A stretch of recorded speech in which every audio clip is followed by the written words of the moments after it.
Welcome back, friends. I'm Buddy here at House of Props, and the project today is one I started back in December when I saw The War of the Rohirrim in theaters.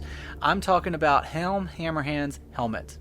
As I said, I started this build a while ago, but when things are going well, life likes to throw you a curveball, so I had to shuffle some things around, but I'm finally able to release it. The helmet is completely EVA foam, and with Weta releasing the miniature version of what the helmet would look like in real life, it really made constructing the template easier and really aided in the final paint job.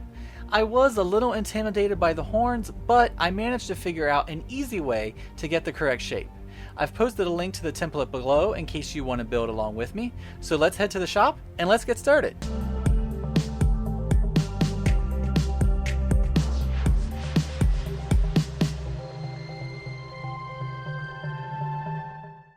To kick things off, surprisingly, I'm going to start with part A, and I'm going to seal up the seams in the piece with some contact cement.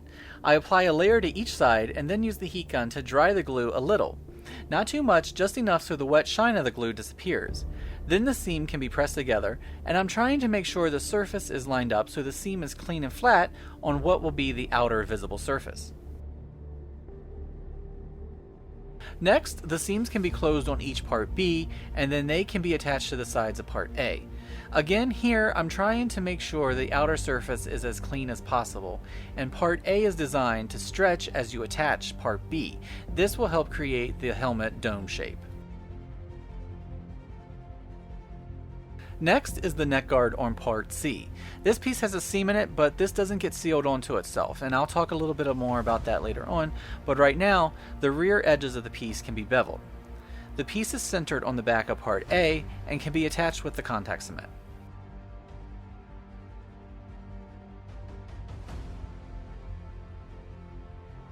Part D receives the same bevel treatment on the rear. It gets centered on the front and attached.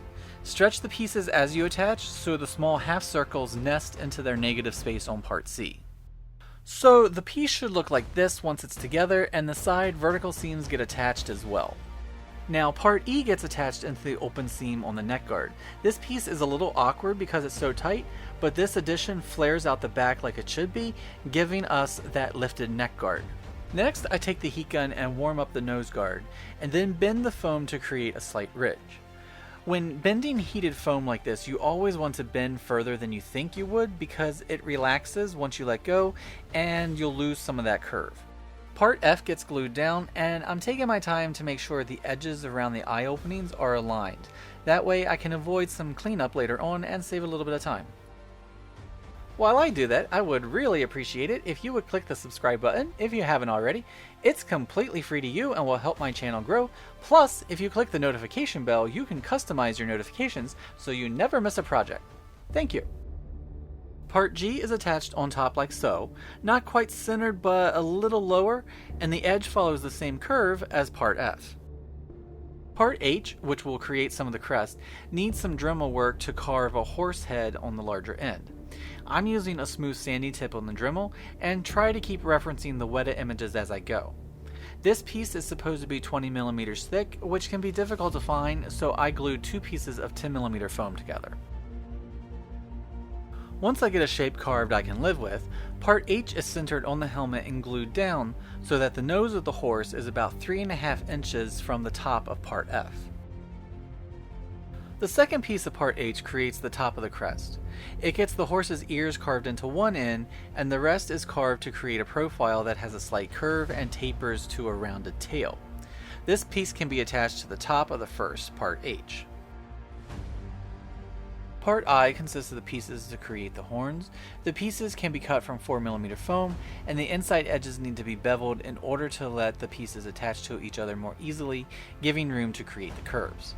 If you're like me and want to keep your shop inventory streamlined and easily managed, I create my own 4mm foam when I need it by gluing 2mm foam pieces together. Assembly is pretty straightforward, and the registration lines will help get you the desired outer curve.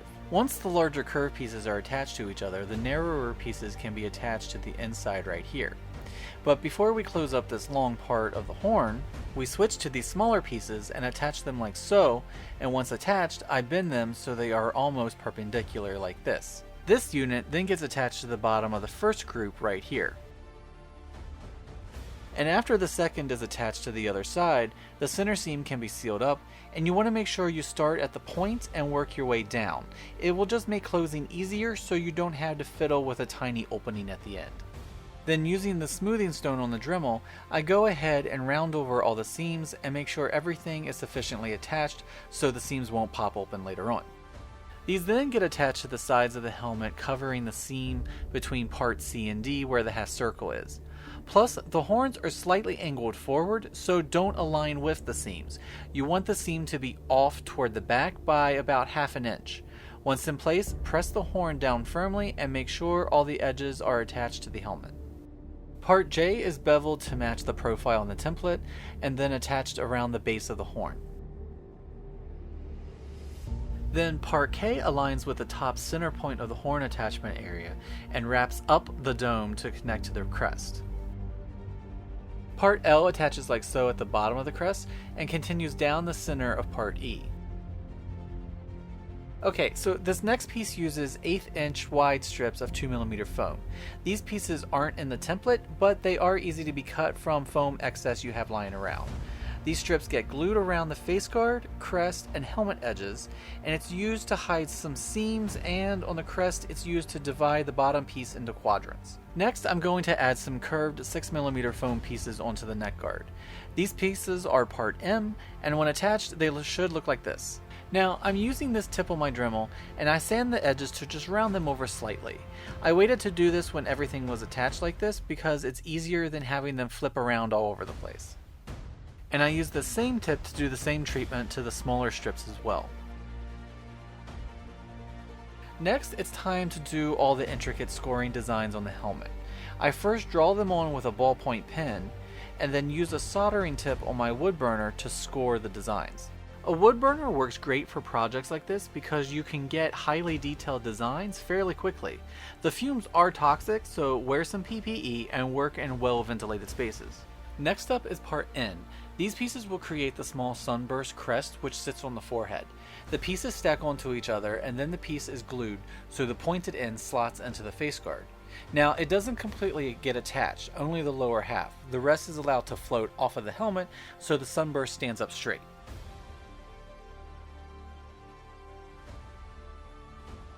Before part O gets attached to the helmet, I applied a little bit of contact cement to the back center and glue it onto itself to create a small ridge on the front.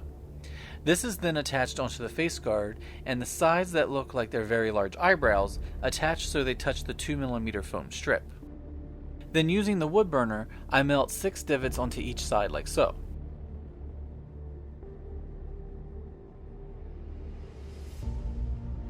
While I have it out, I finish off the texturing on the crest as well.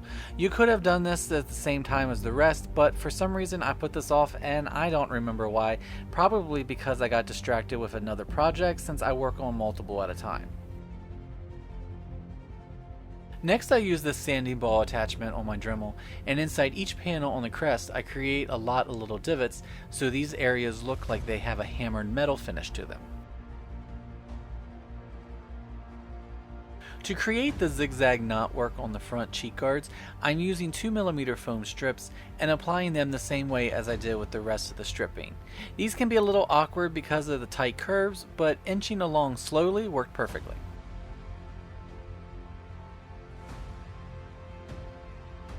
With the build complete, it's time to heat seal the foam.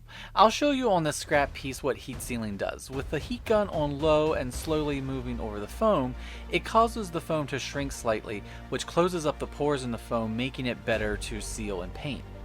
You can see how the surface color darkens slightly and gets a shine to it. This is what you are looking for. If you go too far or too hot, it will warp or burn the foam, and you'll have to start over again. So I use this technique to seal the helmet. With the foam sealed, I need to address the seams, and for that I'm going to use Quick Seal.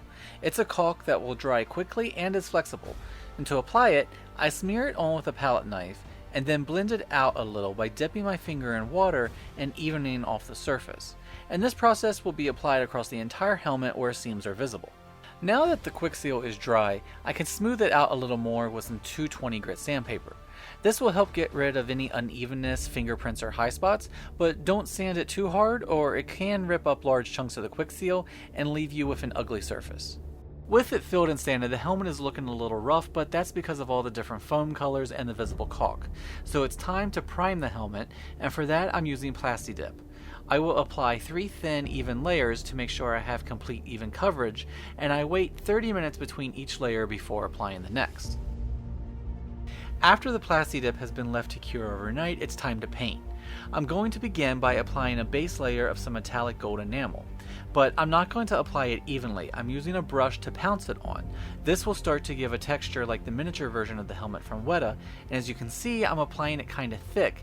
This, and keeping the paint uneven and blotchy, will help out in the end in this case. After the gold has dried, the helmet's looking a little like it's had some gold leaf applied to it, but this is too bright, so we'll tone it down a little with some more layers. Next, I'm using this deep bronze, and I'm applying it in the same way as I did the gold. This layer isn't as thick as the gold, but the gold and the bronze will work together to begin to give us the look of the miniature. Here's the helmet after the bronze layer has dried. Next, I thin some burnt umber and brush this across the surface. Then with a paper towel, I pounce the painted area to blend it.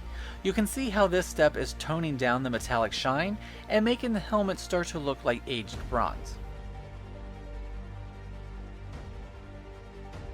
Then I thinned some of the metallic gold and sporadically brushed it on, and then pounced this with a paper towel.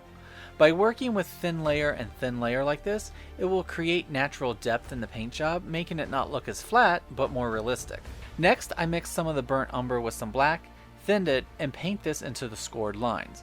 If there are any areas where too much has ended up on the helmet's surface, I wipe it away, but leaving the paint in the lines.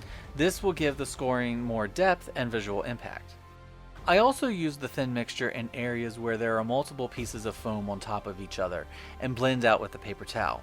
This will create more depth in these panels, and the helmet won't look as flat or even. In the recessed areas of the sun crest, I pounce in some forest green acrylic. And while that is still wet, I add in some light green and blend the two slightly, not completely, just enough so each separate color is still visible. Next, I'm using these 2 small ruby rhinestones. These will be nested into the horse eye sockets, and this is a small detail in the miniature that is easily overlooked. To glue in place, I use a toothpick to apply a drop of CA glue to the socket, then place the stone, and use the other end of the toothpick to lightly press the stone into the socket. Now that the greens are dry, I'm going to apply a layer of this gloss medium to them. This will make these areas slightly shiny, so they look like stone inlay. And after that dries, Helm Hammerhand's helmet is complete. So as you saw, the build wasn't too complicated, but to look at that finished version, your friends will think that you took weeks to build it. There are so many details on this helmet, from horse motifs, detailed scoring, intimidating horns, and an intricate crest, all of which are befitting the 9th King of Rohan, a warrior king. Well everyone, I hope you enjoyed this build. If you want to make Helm's helmet, I've posted a link to the template below.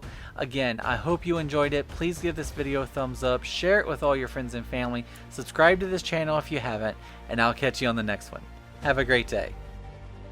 And remember, if you are building any of my builds or using any of my templates, feel free and tag me at House of Props on Instagram, Twitter, and TikTok, because I would really like to see your fantastic work. Thank you for watching, and I'll see you next time.